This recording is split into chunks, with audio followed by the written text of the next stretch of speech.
Authors, through their utilization of paradoxes, anomalies, and inconsistencies, demonstrate innumerable opportunities for human experiences to be expressed. This is especially evident throughout George Orwell's 1949 dystopian novel 1984, where the protagonist's human experiences and emotions are constantly under threat by the totalitarian-controlled state. In a similar vein, Ridley Scott's 1982 film Blade Runner has the protagonist and the antagonist experience very similar human experiences to each other while being on opposite sides of the overarching conflict.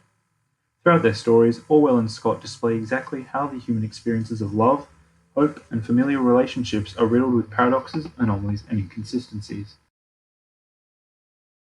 Orwell and Scott, throughout their individual stories, explore the human experience of love, particularly focusing on the paradoxes and anomalies found within. In 1984, there are four main ministries founded by the party. However, the nature of these ministries is paradoxical when compared to their names. The Ministry of Truth, a place of censorship. Ministry of Love, a place of torture. Ministry of Peace, a place to plan wars. Ministry of Plenty, the place where the party decides which rations to be cut. It is the Ministry of Love that is the one most expanded upon in the novel, being described as, quote, a place impossible to enter, through a maze of barbed wire entanglements, steel doors, and hidden machine gun nests. The listing, coupled with the warfare imagery of protection that Orwell incorporates while describing the Ministry of Love, demonstrates how inaccessible love is in this society, and how much of an anomaly the idea of love is. Moreover, the party's attempts to destroy love are further exemplified when Winston remembers his wife, Catherine. As the party believes the only reason for sex is to procreate, not out of pleasure or real love, Winston's views of Catherine, who is a very big party follower, are not very loving. Winston describes sex with her as embarrassing and horrible. Quote, as soon as he touched her, she seemed to wince and stiffen. To embrace her was like embracing a jointed wooden image. Orwell's usage of the repeated verb of embrace mixed in with the anomaly of sex being downright unpleasant and the simile inferring Catherine's lack of attention towards Winston exhibits the lack of love between a married couple that the party hopes to instill within the populace. Similarly, in Blade Runner, Scott emphasizes how the human experience of love can be riddled with anomalies itself. Throughout Blade Runner, the main antagonists are a group of replicants who have gone rogue. The reason for this rebellion is due to the lifespan of their species. Deckard, the main protagonist, learns of this lifespan while talking to Bryant. Quote, after a few years, they might develop their own emotional responses. Hate, love, fear, anger, envy. So they built in a failsafe device. 4-year lifespan. The listing, as Bryant describes the multitude of emotions the replicants could develop, allows the audience, and by extensions Deckard, to see how little the humans care about replicants, even when they are basically humans themselves. This is anomalous behavior, as most people would probably feel disgusted hearing this, whereas Bryant voices this statement using a nonchalant, factual tone, allowing the audience to believe that this is the norm in this society and showcasing Scott's usage of anomalies to portray the lack of love in the human experience.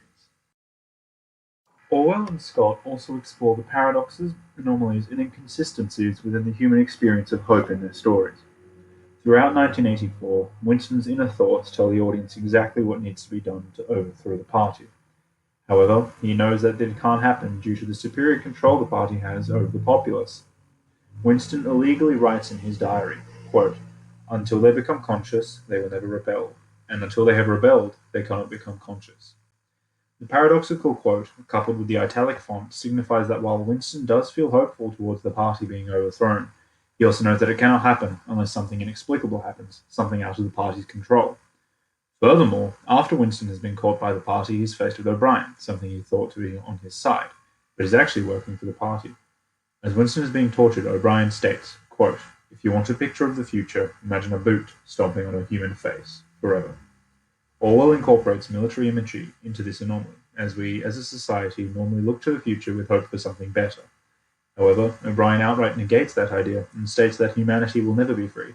They will be under the party's control forever, and ergo, the audience can see how Orwell has incorporated anomalies and paradoxes into the human experience of hope. Like Orwell, Scott allows inconsistencies to seep through into the human experience of hope in Blade Runner. Throughout Deckard's quest, his love interest Rachel discovers that she herself is a replicant, not a human, as she originally thought. She states to Deckard, quote, I can't rely on my memories. Scott's usage of dialogue, coupled with a close-up shot of Rachel displaying anguish visible through her body language, allows the audience to discover how she is losing hope in herself. This is inconsistent to how she was originally characterized as a person who knows themselves and knows their worth as a human, and effectively showcases Scott's incorporation of inconsistencies into the human experience of hope.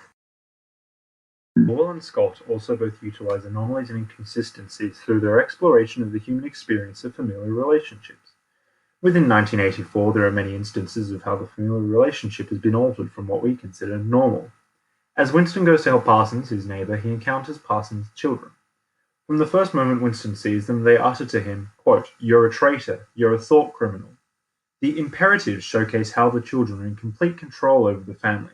This is anomalous, as we would expect parents to be in control of the family. However, we see that the children have been completely indoctrinated by the party to spy on their parents.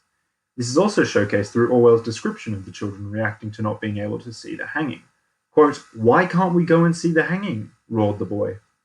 The primal imagery of roared further demonstrates how the children have been indoctrinated by the party, as the norm in society is to raise our children to not desire violence. This is an anomaly within itself and allows the audience to discern how Orwell incorporates anomalies into familiar relationships. Likewise, throughout Scott's Blade Runner, we can see how familiar relationships are presented within replicants. As Rachel comes to discover that she herself is a replicant, she attempts to prove to Deckard that she is human, as she has a mother. Quote, "You think I'm a replicant, don't you? Look, it's me with my mother." The dialogue coupled with the close-up shot of the photograph Rachel pulls out and the apprehensive tone she has while saying the statement allows the audience to see how inconsistent Rachel's life is. She learns her memories of a family relationship were implanted into her, how none of her memories are real. This effectively demonstrates how Scott employed inconsistencies into the human experience of familial relationships. It is through the utilization of paradoxes, anomalies, and inconsistencies that authors demonstrate the numerous opportunities for human experiences to be expressed.